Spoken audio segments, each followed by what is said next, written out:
The blood-red sun sank behind the jagged horizon as Grace Emerson stumbled through the desert scrub, each step more uncertain than the last.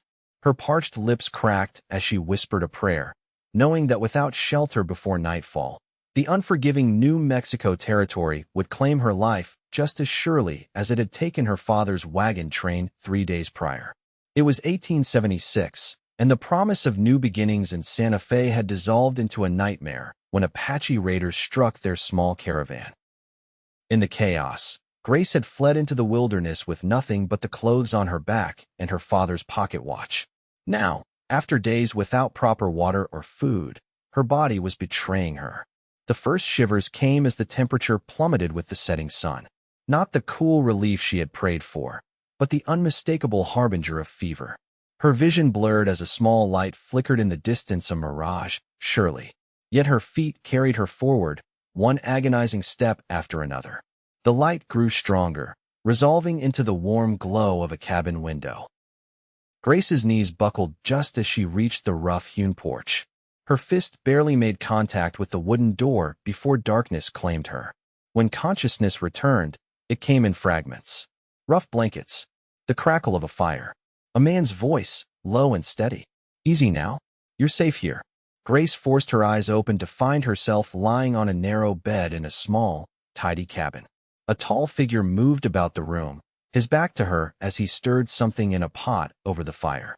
"Water," she managed to croak, her throat feeling like sandpaper. The man turned, revealing a weathered face framed by dark hair and a neatly trimmed beard. His eyes, a startling blue against his sun-bronzed skin, widened slightly at the sound of her voice. "You're awake." He quickly poured water from a pitcher into a tin cup and approached the bed. "Drink slowly now." His hand gently supported her head as she sipped, the cool water the sweetest thing she'd ever tasted. When she finished, he laid her head back on the pillow. "Thank you," Grace whispered. "I'm Grace. Grace Emerson. Boone Fairchild," he replied, setting the cup aside. "You're running quite a fever, Miss Emerson. Found you collapsed on my doorstep about nightfall." As if his words had summoned it, a violent shiver racked her body. Grace clutched at the blankets as heat and cold battled within her. Boone's brow furrowed as he placed a calloused hand on her forehead. "Been out in the desert too long, I reckon. Got some willow bark tea that might help bring that fever down." Grace tried to respond, but another wave of chills overtook her, her teeth chattering uncontrollably. Boone moved quickly, adding wood to the fire and bringing another blanket to cover her. As he tucked it around her trembling form, his expression was one of genuine concern. She lay shaking from fever through the night. He murmured, almost to himself.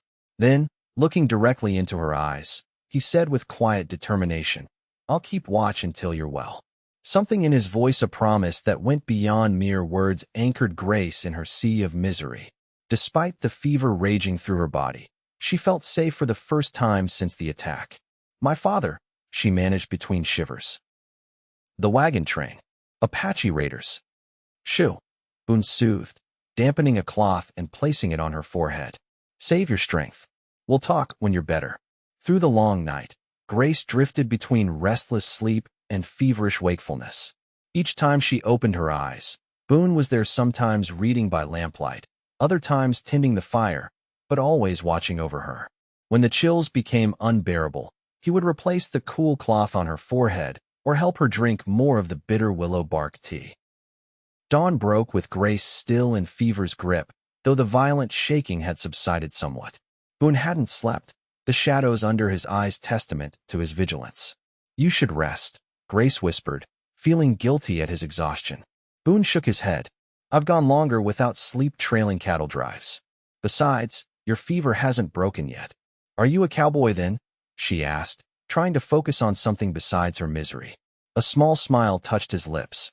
"Among other things. Got a small spread about a mile from here, nothing fancy, just enough cattle to keep me busy. This cabin's my thinking place." He poured more water for her. "What brings a young woman like yourself to this unforgiving country alone?" Grace accepted the water, grateful for its coolness. "Not alone. My father. We were headed to Santa Fe. He had a position waiting as a schoolteacher." Her voice caught. 3 days ago, our wagon train was attacked. Everyone scattered. I ran. I don't know if anyone else survived. Boone's expression darkened. The G-guerrilla have been restless lately. Army's been pushing them hard. He sighed. I'm sorry about your father. I need to find out, Grace said, attempting to rise before weakness forced her back down. There might be survivors. You're in no condition to go anywhere, Boone said firmly. When you're better, I'll ride to Fort Union. They'll have news of any survivors. Grace wanted to argue, but exhaustion claimed her once more. As she drifted off, she heard Boone moving about the cabin, the domestic sounds strangely comforting. The fever held her in its grip for 2 more days. Through it all, Boone remained steadfast, caring for her with a gentleness that belied his rugged exterior. He told her stories to distract her from her discomfort, tales of cattle drives from Texas, of the characters he'd met in frontier towns, of the land before settlers came. On the morning of the 3rd day, Grace woke feeling different. The oppressive heat that had consumed her was gone, replaced by a pleasant warmth from the sunlight streaming through the cabin window. For the first time, she truly saw the space around her, the simple but well-crafted furniture, books stacked on a small table, a guitar leaning in one corner. Boone was dozing in a chair by her bedside, his head tilted at an uncomfortable angle. Grace studied him in repose, the strong line of his jaw softened in sleep, the tiny scar above his right eyebrow, the way his long fingers curled loosely in his lap. As if sensing her gaze, his eyes fluttered open. Immediately alert, he leaned forward to place a hand on her forehead. Fever's broken, he announced, relief evident in his voice. How do you feel? Weak, Grace admitted. But better. I'm sorry to have been such a burden. Boone shook his head. No burden. Couldn't very well leave you to the coyotes. Still, you've been more than kind. Grace pushed herself to a sitting position, grateful when Boone adjusted the pillows behind her back. I don't know how to thank you. No need for thanks. Anyone would have done the same. Grace gave him a skeptical look. We both know that's not true, Mr. Fairchild. A hint of color rose in his cheeks. Boone, please. Mr. Fairchild was my father, and he was a much more respectable man than I am. I find that hard to believe, Grace said softly. Their eyes met, and something unspoken passed between them before Boone cleared his throat and stood. You must be hungry. Think you could manage some broth? Grace nodded, suddenly aware of the hollow feeling in her stomach. As Boone moved to the fireplace where a pot simmered, she took the opportunity to assess her situation. Her dress was filthy and torn, but someone, presumably Boone, had removed her boots and loosened her collar for comfort. Her hair hung in tangled waves around her shoulders, free from its usual pins. Here we are, Boone said, returning with a steaming bowl. Nothing fancy, just some rabbit and vegetables. The aroma made Grace's mouth water. She accepted the bowl gratefully, but her hands trembled with weakness. Without comment, Boone sat beside her and steadied her hands with his own, helping her bring the spoon to her lips. I've been thinking, he said as she ate. Once you're stronger, I'll take you to my main house. It's more comfortable than this hunting cabin, and my housekeeper, Mrs. Ortiz, can help get you properly sorted. Grace swallowed a spoonful of the rich broth. You have a housekeeper?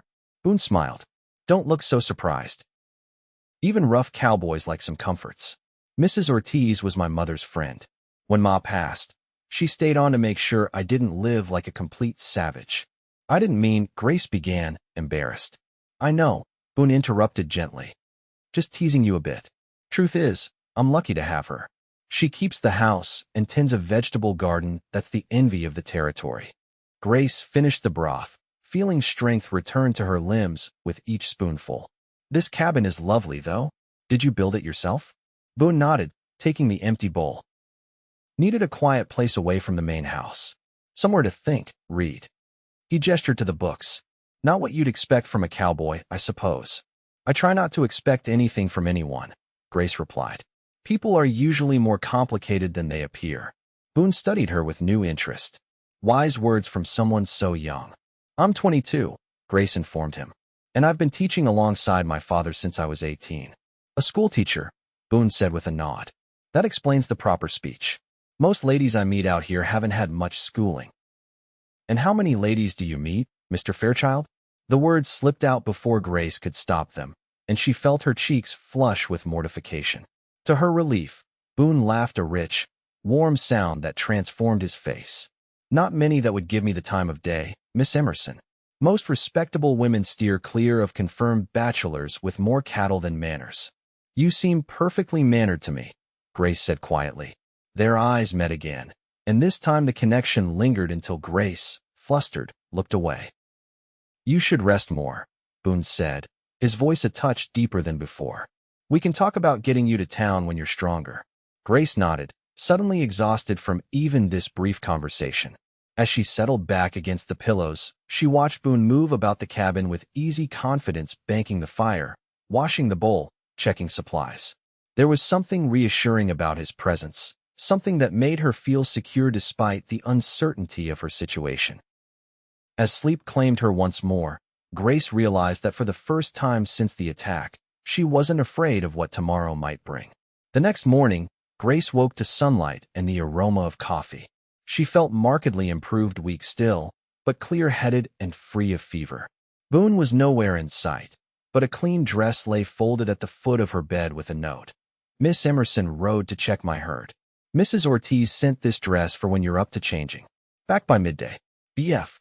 Grace gingerly rose from the bed, testing her strength. Her legs trembled but held her weight.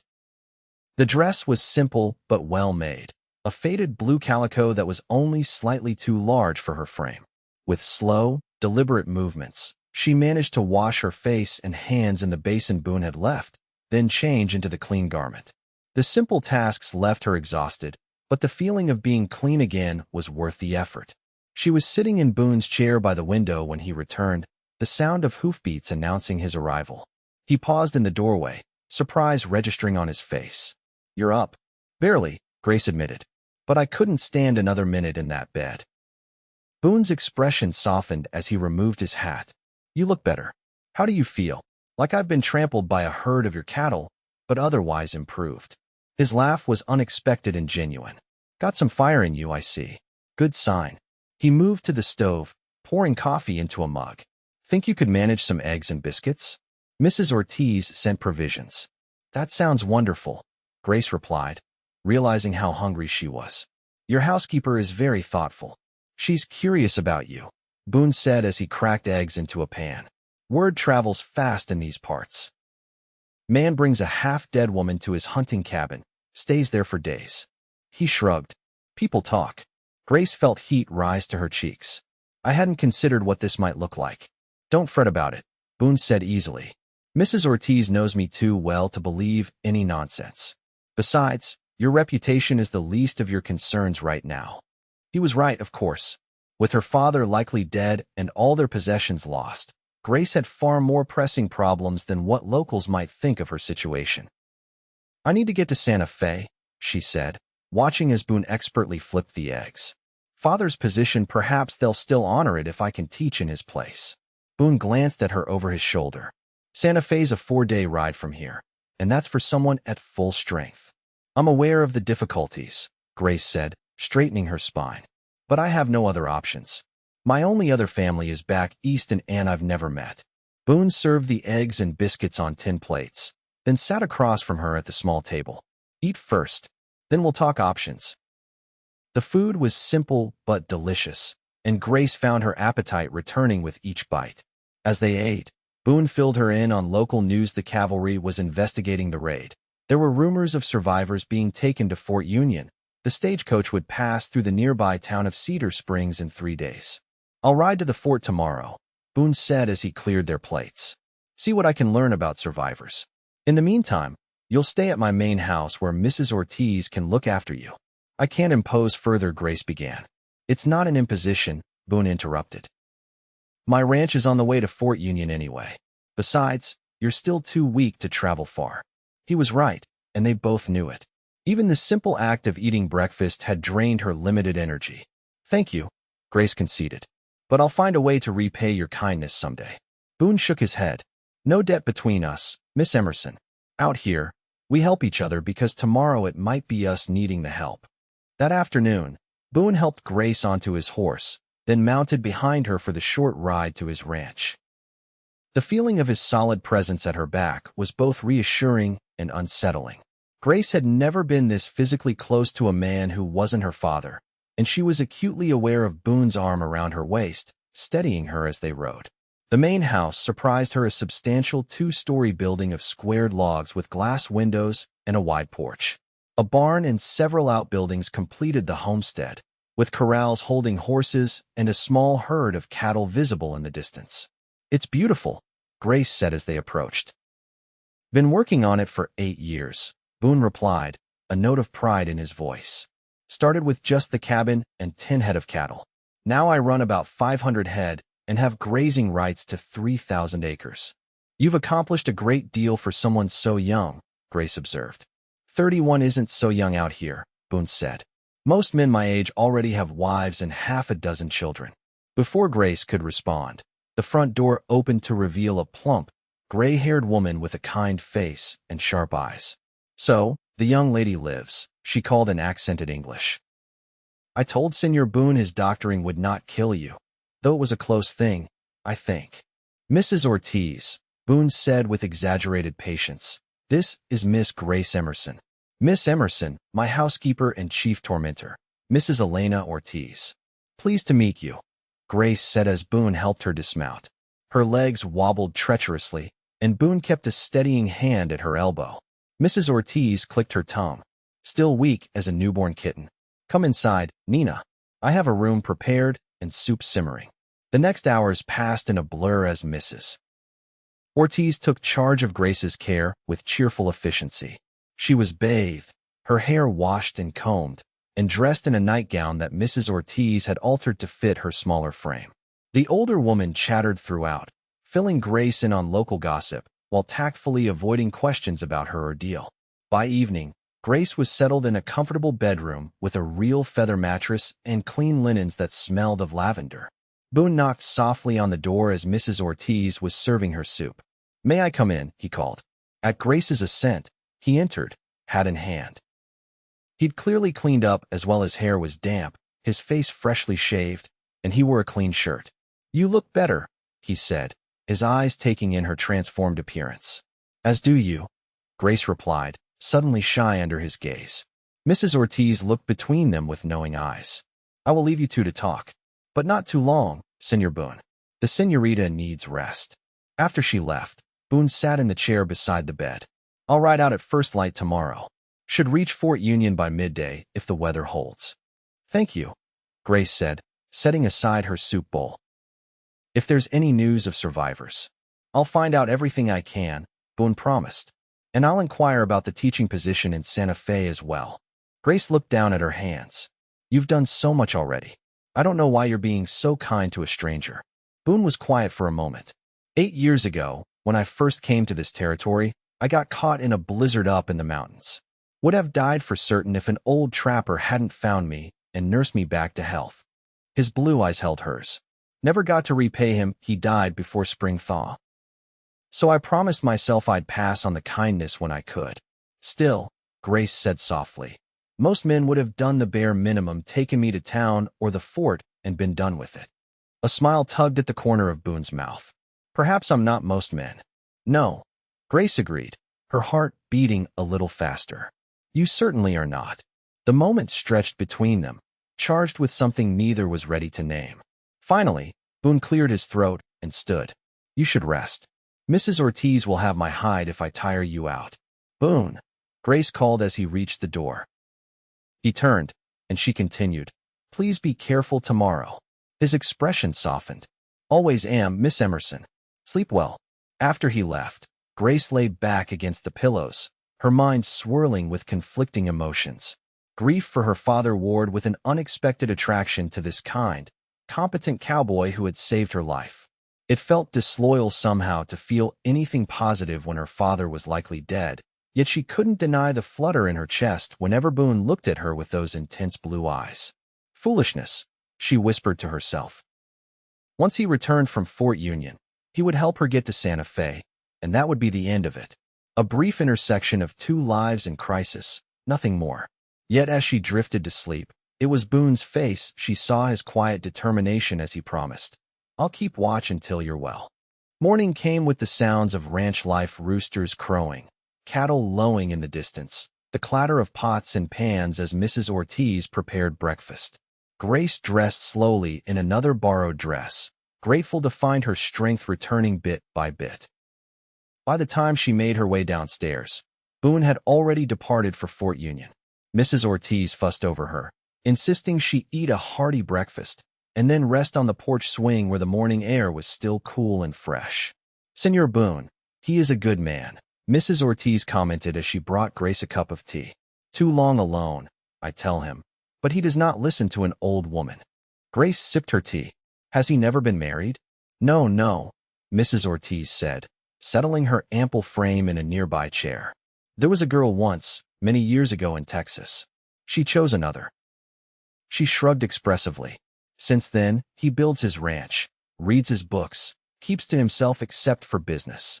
He seems content," Grace observed. Mrs. Ortiz gave her a knowing look. "Content is not happy, Nina. A man needs more than cattle and land to be truly happy." Grace felt her cheeks warm. "Mrs. Ortiz, I'm only passing through. Once I'm well enough to travel—" "Yes, yes," the older woman interrupted with a wave of her hand. "You go to Santa Fe, become a great teacher. I understand." Her dark eyes twinkled. "But the heart, it has its own plans sometimes." Embarrassed, Grace changed the subject, asking about the ranch and Mrs. Ortiz's family. The housekeeper obliged, filling the morning with stories of her 5 children and 12 grandchildren, all living in various parts of the territory. By mid-afternoon, Grace was restless enough to attempt a short walk around the ranch yard, Mrs. Ortiz hovering nearby like a protective hen. The ranch was even more impressive in daylight: well-maintained buildings, healthy livestock, orderly fields. Everything spoke of careful planning and hard work. "He built all this himself?" Grace asked as they walked slowly back to the house.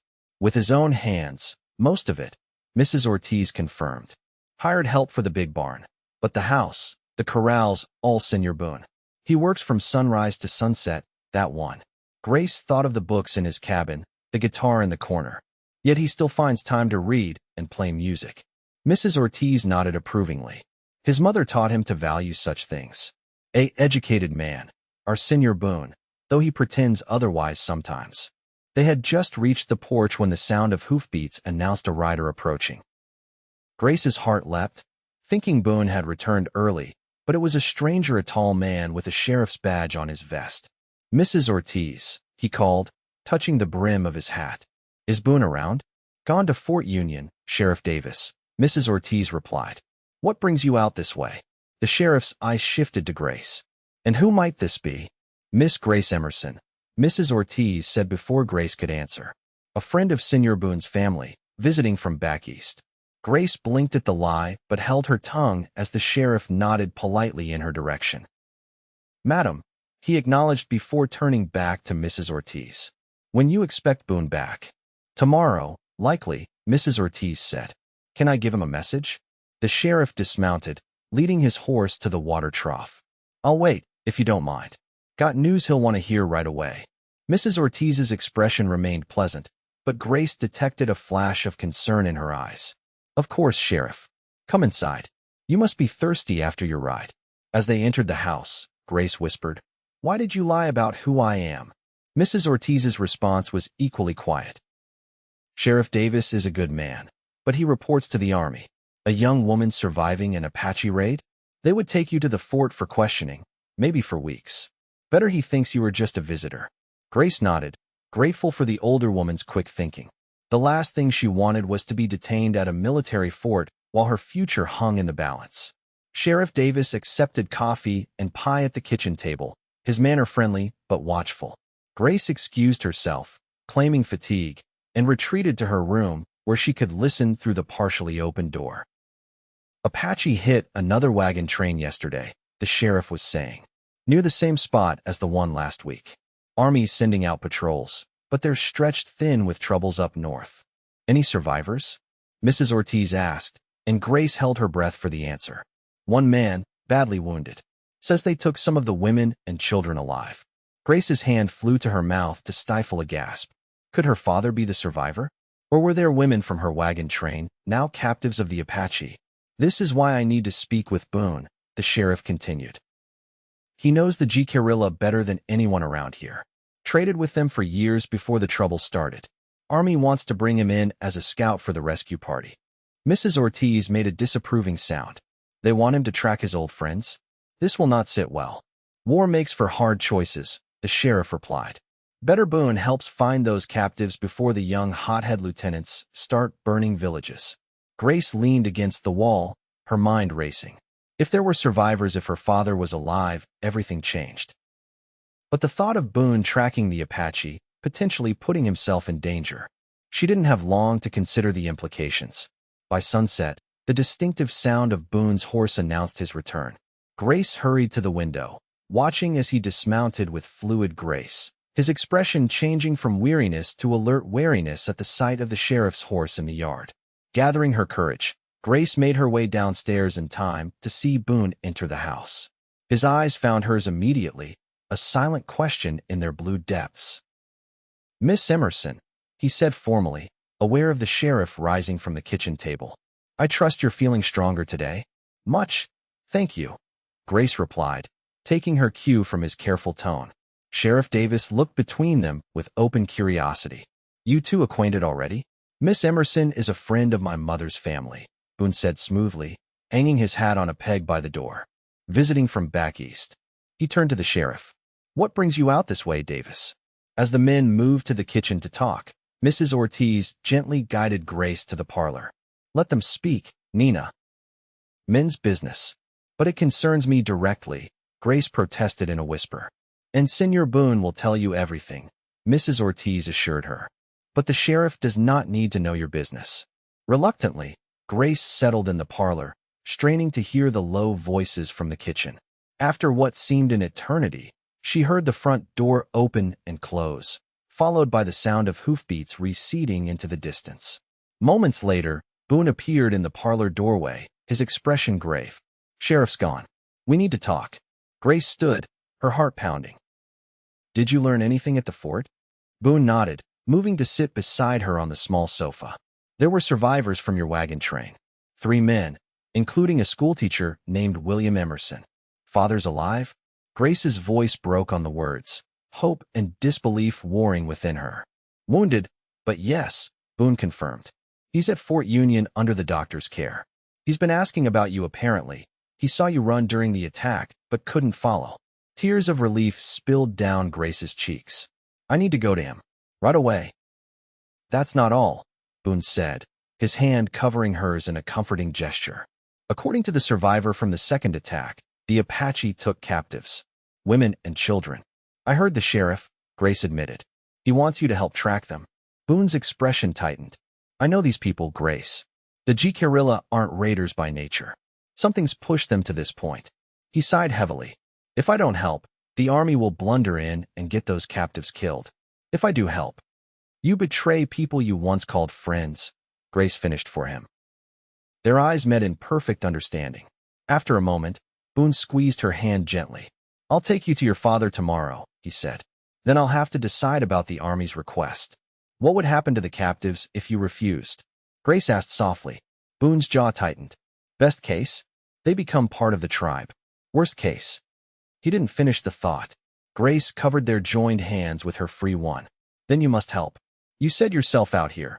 We help each other because tomorrow it might be us needing the help." A sad smile touched Boone's lips.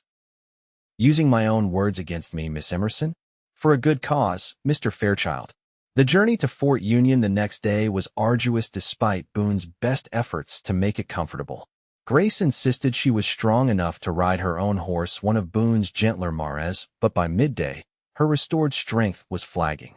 "We'll rest here," Boone announced, helping her dismount beside a small creek. Grace sank gratefully onto a fallen log while Boone tended the horses. She watched him move with easy confidence, struck again by the contrast between his rugged exterior and the thoughtful, educated man beneath. "Penny for your thoughts," he said, joining her with a canteen of water. Grace accepted a drink before answering. "I was thinking how fortunate I was, collapsing on your doorstep rather than someone else's." "Fortune had little to do with it," Boone replied, sitting beside her. "You walked 15 miles through desert scrub with a fever coming on. That was pure grit." "Still," Grace persisted, Another man might have left me at the nearest town or fort. Boone studied her face. Would that have been better? Less compromising for your reputation. My reputation is the least of my concerns, Grace said, echoing his words from days earlier. You saved my life, Boone. I won't forget that. Something shifted in his expression, a softening around the eyes, a slight parting of his lips. For a breathless moment, Grace thought he might kiss her. Instead, he stood abruptly. We should keep moving if we want to reach the fort by nightfall.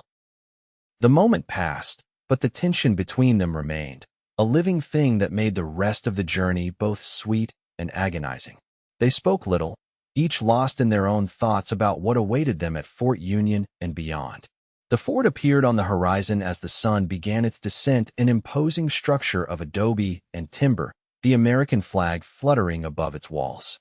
At the gates, Boone gave their names to the sentry, who immediately dispatched a young soldier to escort them to the infirmary. Your father's been asking for you, miss, the soldier told Grace as they crossed the parade ground. Thought you were dead for sure. Grace's steps quickened, and Boone placed a steadying hand at the small of her back. The simple gesture gave her strength as they entered the long, low building that served as the fort's hospital. The smell hit her first: carbolic acid, blood, and the sour scent of sickness. Rows of cots lined the walls, most occupied by soldiers with various injuries. At the far end, a section had been curtained off for civilian patients. Grace. A weak voice called from behind the curtain. Is that my Grace? Father. Grace rushed forward, pushing aside the fabric to find William Emerson propped up on a cot, his right arm and shoulder heavily bandaged. My girl, he breathed as she embraced him carefully. I thought I'd lost you too. I'm here, Father. I'm safe. Tears streamed down her face as she took in his gaunt appearance. You're going to be all right. William's gaze moved past her to where Boone stood respectfully at a distance. Who's this? Grace beckoned Boone forward. Father, this is Boone Fairchild. He found me near death on his doorstep and nursed me back to health. I owe him my life. William extended his good hand, which Boone clasped firmly. Then I am forever in your debt, Mr. Fairchild. No debt, sir, Boone replied. Your daughter is a remarkable woman. It was my honor to help her. Grace felt a warm flush at his words. The way he looked at her, as if she were something precious, made her heart race in a way that had nothing to do with her recent illness. The army doctor arrived then, checking William's bandages and pronouncing him on the mend. Another week of rest, and you should be fit to travel, Mr. Emerson. The bone was cracked, not broken, and the wound is healing clean. What about Santa Fe? Grace asked.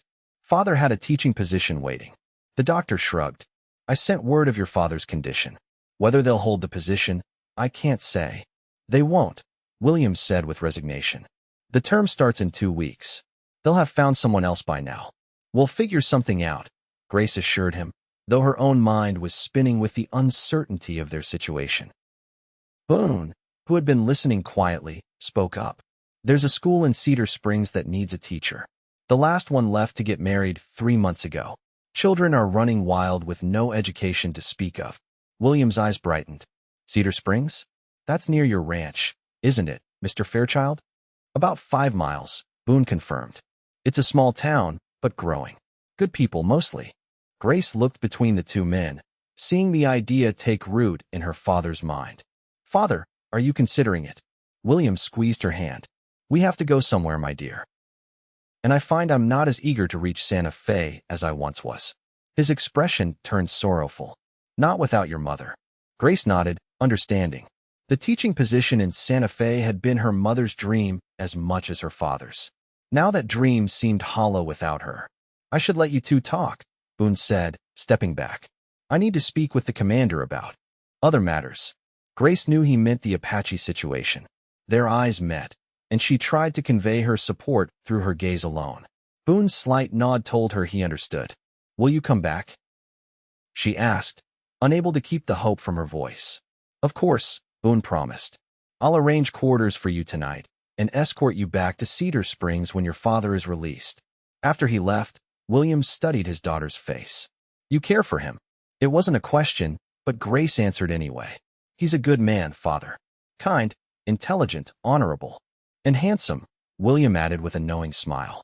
Don't think I didn't notice how you look at each other. Grace blushed. It's too soon to speak of such things.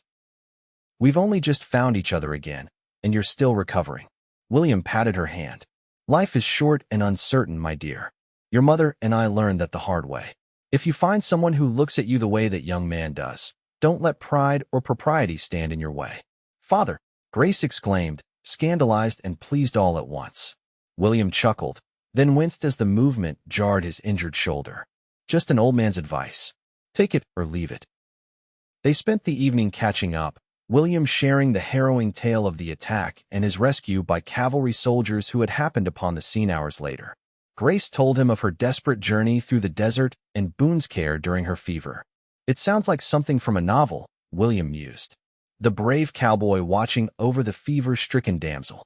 It wasn't romantic at the time, Grace assured him, though her heart fluttered at the memory of Boone's steadfast presence through those long, miserable nights. Boone returned later with news that Grace had been assigned a small room in the officers' quarters, a rare courtesy extended because of her father's condition and Boone's standing with the fort commander.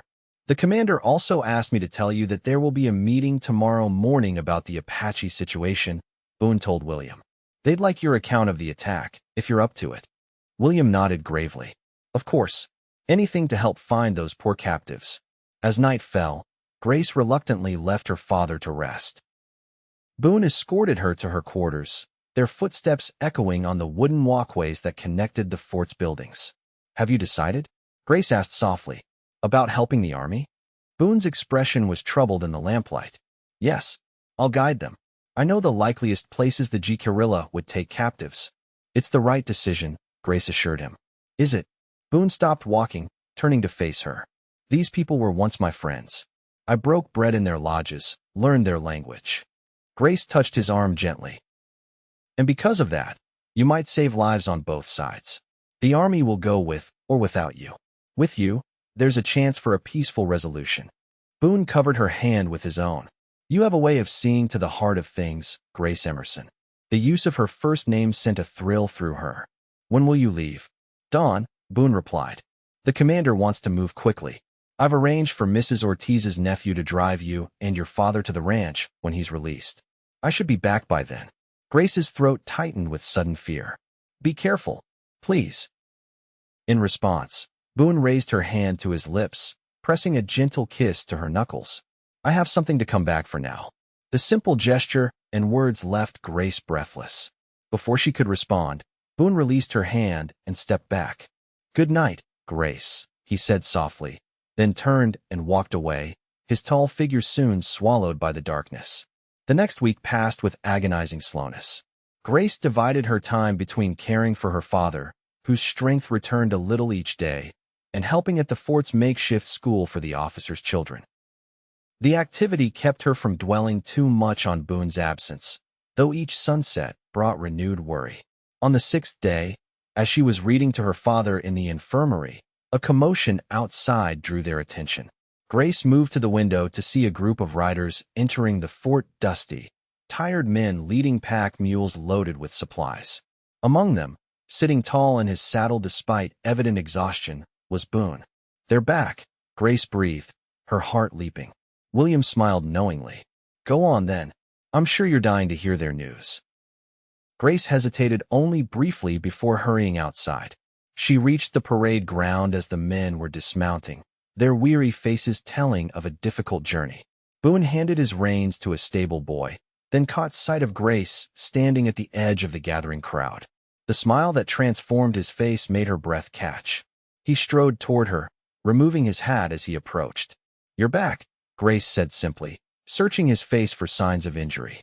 Safe and sound, Boone confirmed. His eyes were tired but bright with happiness at seeing her. And successful. The captives? Grace asked eagerly.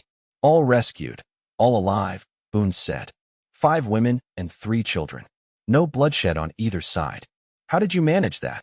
Grace asked, falling into step beside him as he moved away from the crowd toward a quieter corner of the parade ground.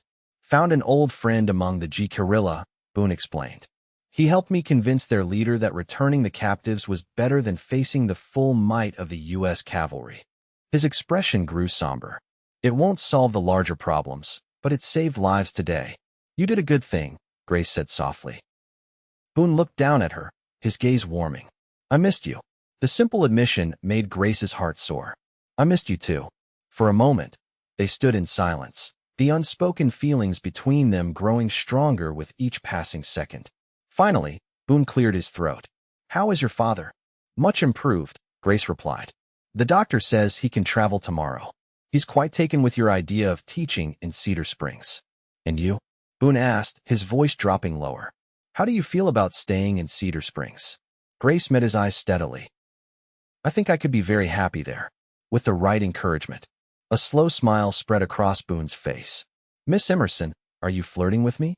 Absolutely not, Grace replied primly, though her eyes danced with mischief. That would be most improper.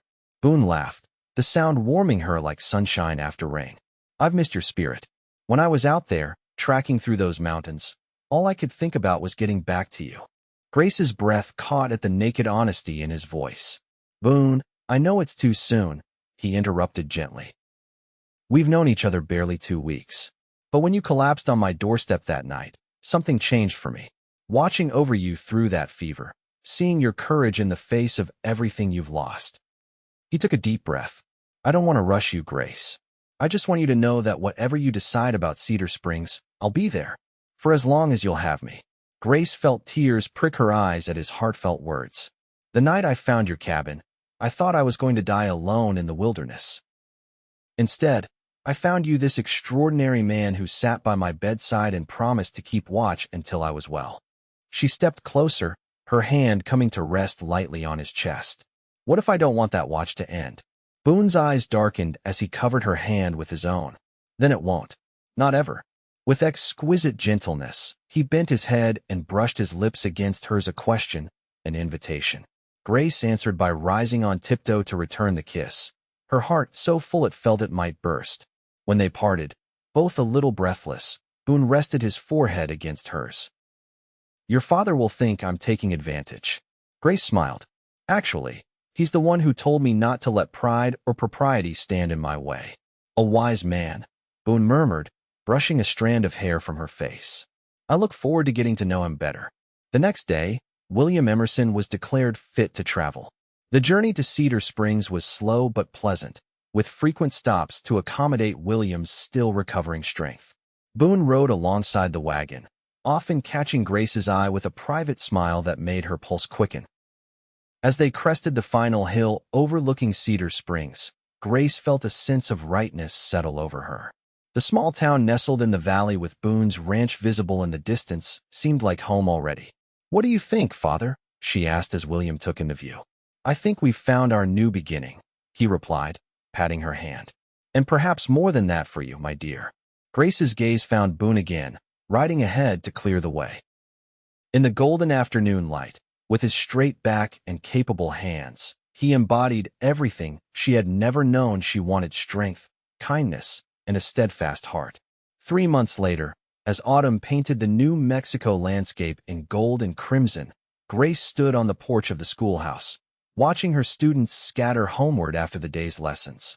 The school had flourished under the Emersons' guidance, with William teaching the older children while Grace handled the younger ones. A familiar figure on horseback appeared at the edge of town, and Grace's heart leapt as it always did at the sight of Boone. He rode directly to the schoolhouse, dismounting with fluid grace before tying his horse to the hitching post. Miss Emerson, he greeted her formally, though his eyes danced with private meaning. Finished for the day? Just in time for your arrival, Mr. Fairchild, Grace replied, matching his playful tone. One might think you planned it that way. Boone climbed the steps to join her on the porch. One would be absolutely correct. He glanced around to ensure they were unobserved before capturing her hand in his. I have something to ask you. Grace's pulse quickened. Over the past months, their courtship had progressed with proper decorum in public and heated kisses in private. William had given his blessing weeks ago, but Boone had insisted on a proper courtship. Yes? She prompted when he seemed momentarily at a loss for words. Boone took a deep breath. Do you remember the night we met? When you were so ill with fever? Grace nodded, puzzled by the question. Of course. I told you I'd keep watch until you were well. Boone continued, his voice deepening. But the truth is, I never want to stop watching over you, Grace. Not for the rest of my life. He reached into his pocket and withdrew a small velvet box. I'm asking if you'll let me keep that promise forever. Tears blurred Grace's vision as Boone opened the box to reveal a delicate gold ring set with a small diamond. Oh, Boone. I love you, Grace Emerson, he said simply. Will you marry me? Yes, Grace whispered, then laughed through her tears. Yes, with all my heart. As Boone slipped the ring onto her finger and gathered her into his arms for a kiss that promised a lifetime of love, Grace knew they had both found what they never expected, a love born of compassion and courage, tempered by adversity and destined to last forever.